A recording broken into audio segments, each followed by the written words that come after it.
Hello everybody and welcome back to Yalan app. In this video, I'm going to show you a step-by-step guide on exactly how to fix group messages not working on your iPhone. So what you're going to do firstly on your iPhone is to go into settings as you can see, then scroll down and click where it says apps, scroll down once again in there, and then find where it says messages, so the messages app basically in settings.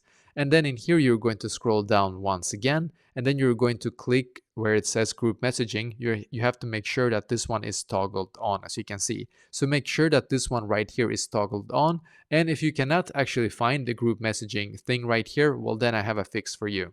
Basically what you need to do then is to just go once again into your settings on your iPhone, and then in here you're just going to scroll down and then click on general in here, then scroll down a little bit again and click on software updates. So in here you will be able to see all of the software updates that you currently have on your phone, if there is any actually. As you can see, I have one, so I can just click on update now. So make sure that you have the most up-to-date version of your iOS, because when you do, most likely you will be able to get that group messaging option. So update your app, then go back once again and try again to enable it, and hopefully now you will be able to do it as well.